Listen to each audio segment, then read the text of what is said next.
जय हिंद दोस्तों। आज हम आपको बताएंगे एचसीएफ और एलसीएम कैसे निकालें अभाज्य गुणनखंड विधि से। कक्षा 10 के गणित के बोर्ड पेपर में आपको ये प्रश्न पूछता है कि एचसीएफ और एलसीएम निकालिए। ठीक है, तो आपको इस प्रश्न को तैयार कर लेना है। क्यों तैयार करना इसको भी बताते हैं, क्योंकि ये प्रश्न आपके पेपर में आएगा। 2 नंबर कन्फर्म है आपके यहाँ से एचसीएफ और एलसीएम से, तो इसको तैयार कर लेना है। एकदम ईजी होता है। ठीक है, चलिए तो देखिए प्रश्न में पहला आपका है संख्याओं 6 और 20 के अभाज्य गुणनखंड विधि से एचसीएफ और एलसीएम ज्ञात कीजिए। यहाँ पर आपको भाग विधि नहीं लगाना है। कौन सा विधि लगाना है? अभाज्य गुणनखंड विधि। चलिए कैसे आपको स्टेप बाय स्टेप फॉलो करना है उसको हम बताते हैं। तो हल में क्या करेंगे, सबसे पहले आप क्या लिखेंगे, ऐसे 6 लिखेंगे। जो भी संख्या दिया है 6 लिख दिए। उसके बाद और भी संख्या दिया रहेगा उसको नीचे लिखेंगे 20, और इनके ऐसे कर देंगे बराबर। ठीक है, बराबर करने पर बाद इसका गुणनखंड करेंगे। और आप जो आपका रफ कार करते हैं, रफ कार में इसको आप ऐसे इसका अलग अलग क्या कर सकते हैं, ऐसे अलग अलग इसका लेसे निकाल सकते हैं। ठीक है, भाग से इसका लेसे निकाल लीजिए रफ कार में। ठीक है, रफ कार्य में आप इसको निकालेंगे। इसको काटेंगे, 2 से कट जाएगा 3 और 3 से कट जाएगा। इस प्रकार से इसको काट लीजिए। 10 दूना 20, 2 से कटेगा 5 दूना 10 और 5 का नम 5। इस प्रकार से आप रफ कार कर लीजिए। उसके बाद जो भी इधर वाला मान आ रहा है उसको क्या करिए, ऐसे गुणे के रूप में लिख लीजिए। 2 गुणे 3 मिला। ठीक है, और इसका क्या मिला, इसका मिला 2 गुणे 2 गुणे 5। ठीक है, एकदम ईजी है ना।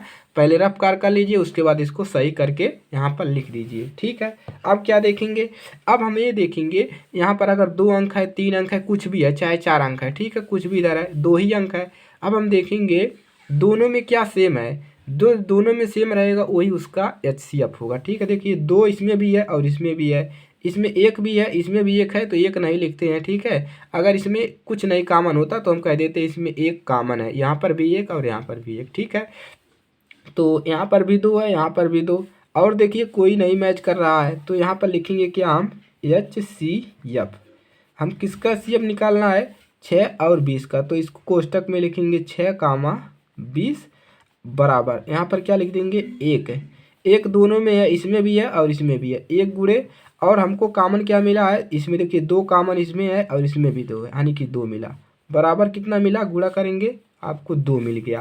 यानी कि हमको 6 और 20 का एचसीएफ कितना मिल गया, 2। एकदम क्लियर है। चलिए अब क्या करेंगे, एलसीएम लिखेंगे। एलसीएम किसका निकालना है, 6 और 20 का, 6, 20। ठीक है, चलिए उसको भी करेंगे सेम वैसे ही। ठीक है, एक तो दोनों में कॉमन है, ये तो पहले आएगा गुणे। अब देखिए, अब ये दोनों में है तो इसको केवल एक ही बार लिखेंगे। ठीक है, एक बार लिख दिया गुणे। अब बाकी जो बच रहे हैं 1 2 3, ये जो बच रहे हैं इसको सब आपस में क्या कर दीजिए, गुणा कर दीजिए इसी के साथ। तो पहले छोटे अंक को लिखते हैं 2, 2 बचा गुणे। उसके बाद छोटा अंक इससे बड़ा 3, उससे बाद इससे बड़ा क्या है 5। ठीक है, इसे ही आपको करना है। अब क्या करना होता है, अब इसको क्या कर लीजिए, गुणा कर लीजिए। अब गुणा करेंगे तो क्या मिलेगा, 1 का गुणा 2 में करेंगे 2 मिलेगा, 2 का गुणा 2 में 4, 4 का गुणा 3 में 4 3 12, 12 का गुणा 5 में कितना मिल जाएगा, 12 5 60। और यही आपका हो जाएगा आंसर। ये एलसीएम हो गया और ये आपका एचसीएफ होगा। ठीक है, चलिए एकदम क्लियर है। चलिए एक और क्वेश्चन कराते हैं और आपको अच्छे से समझा देते हैं। ठीक है, चलिए चैनल पर नए हैं तो सब्सक्राइब कर लीजिए और अपने दोस्तों के पास शेयर कर दीजिए। अब सेम काम आपको यहीं पर करना है। ठीक है, अभाज्य गुणनखंड विधि लगाना है। तो 6 72 120, 3 अंक है, कोई दिक्कत नहीं है। तो सबसे पहले हम यहाँ पर लिख लेंगे 6 बराबर, उसके बाद क्या लिख लेंगे 72 बराबर, और उसके बाद लिख लेंगे 120 बराबर। अब हम जानते हैं कि 6 का जो अभाज्य गुणनखंड होता है हमने ऊपर निकाला है, 2 गुणे कितना होता है 3। अब हमको इसका नहीं पता है, नहीं लिख कर पा रहे हैं, तो इसको हम रफ कार्य में करेंगे। कहाँ पर करेंगे, रफ कार्य। ठीक है, रफ कार्य में कर लीजिए। 72 का निकाल लीजिए, कितना मिलेगा, इसको काट लीजिए, 2 से कटेगा, कट जाएगा। 36 दूना क्या होता है 72, 35 दूना 70, 36 दूना 72, आधा कर लिए। अब इसका आधा कर लीजिए, क्या मिलेगा 18 मिलेगा। इसका आधा करेंगे तो भी 9 मिलेगा। अब देखिए इसका आधा नहीं होगा, अब ये कितने से कटेगा, 3 से, 3 तिरिके 9। अब कैसे कटेगा, 3 का नम 3, तो हमको ए मिल गया।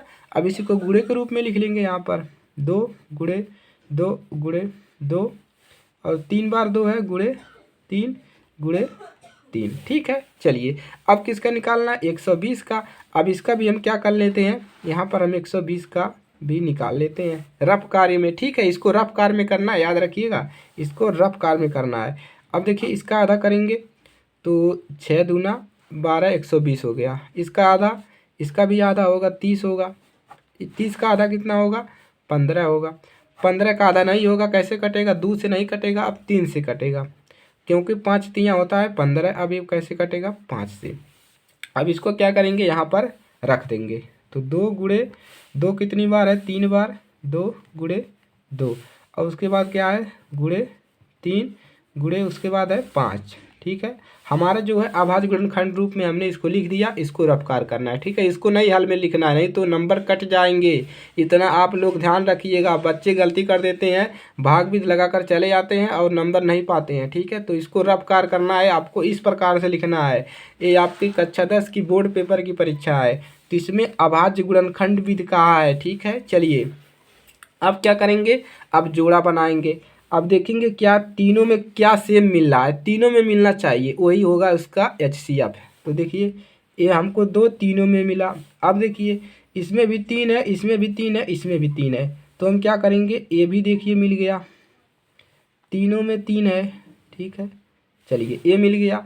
उसके बाद ठीक है HCF देखने के लिए आपको तीनों में देखना है। ठीक है, तो अब लिखेंगे क्या HCF किसका निकाल रहा है, वो 6 का कामा 72 का कामा 120 का। ठीक है, इतना लिख देंगे। अब हमको तीनों में क्या सेम मिला है, तीनों में हमको केवल 2 सेम मिला है और 3 मिला है, और एक तो तीनों में है। ठीक है, तो उसको लिखेंगे 1 लिखेंगे गुणे, अब क्या मिला है 2 गुणे, और क्या मिला है यहाँ पर 3। ठीक है, यही मिला है। तो अब यहाँ पर हमारा LCM कितना आने की HCF कितना मिल गया, HCF हमको मिला कितना, इसका गुणा कर लीजिए, 1 का गुणा 2 में 2, 2 का गुणा 3 में 6, हमारा HCF कितना मिल गया 6। अब क्या करेंगे LCM निकालेंगे। LCM किसका निकालना है 6 कामा 72 कामा 120। ठीक है, बराबर कर देंगे। अब चलिए इस बराबर को हम यहाँ पर कर देते हैं। ठीक है, क्योंकि इधर जगह नहीं है। अब देखिए अब LCM निकालने के लिए अब आपको इसमें भी जोड़ा बनाना है, किसमें, इसमें भी, ये भी जोड़ा बन गया। ठीक है, और ये भी जोड़ा बन गया, 2 का भी जोड़ा इसमें बनता है। ठीक है, अगर तीनों में है तो तीनों में बनेगा, LCM के लिए अगर 2 में है तो 2 में भी बनेगा। अब इसको कैसे जोड़ना है, सबसे पहले तो 1 मिलेगा गुणे, अब देखिए 2 वाला लिख लेंगे, 2 वाला सब में है तो 1 बार लिखेंगे। अब ये भी जोड़ा बना है, इसको भी क्या करेंगे 1 बार लिखेंगे गुणे, ये भी जोड़ा बना है तो इसको भी क्या करेंगे 1 बार लिख लेंगे। ठीक है, इतना लिख लिया। अब इससे बड़ा क्या है 3 वाला, 3 वाला देखिए ये जोड़ा बना है तो इसको क्या करेंगे 1 बार 3 लिख दिया। ठीक है, गुणे, इसके बाद क्या ये अकेला है तो इसको भी लिख लीजिए 3 गुणे, और क्या बचा है 5, इसको भी लिख लेंगे। ठीक है, अब क्या कर लेंगे आपस का सभी में गुणा कर लेंगे, तो कितना मिल जाएगा, 1 का गुणा 2 में 2 मिलेगा, 2 दूना 4, 4 का गुणा 2 बार करेंगे, 2 में करेंगे 4 दूना 8, उसके बाद 8 का गुणा 3 बार करेंगे, 8 तिरिक 24, 24 का 3 बार गुणा करेंगे, 24 यहाँ कितना हो जाएगा 72। ठीक है, और 72 का गुणा 5 बार करेंगे, कितना मिलेगा 72 का गुणा 5 बार कर लीजिए, 72 गुणे 5, 5 दूनी 10 के 0 और 7 बचे 35 और 1 36 है, कितना मिल गया 360, यानी कि सभी को जोड़ने पर हमको मिला 360, और यही आपका है LCM। ठीक है, तो इसी प्रकार से आपको कोई भी अंक मिल जाए सेम इसी प्रकार से करना है, कोई समस्या नहीं होगी। अगर कोई समस्या है तो कमेंट में अपना राय जरूर दीजिए। चैनल पर नए हैं सब्सक्राइब कर लीजिए। ठीक है, आगे भी आपके पूरा सिलेबस आपका कंप्लीट ही हो चुका है और रिवीजन यहाँ पर चल रहा है। ठीक है, तो वीडियो को ज़्यादा से ज़्यादा शेयर करिए अपने दोस्तों के पास, ताकि उनकी भी मदद हो सके। ठीक है, मिलते हैं नेक्स्ट क्लास में, तब तक के लिए जय हिंद जय भारत।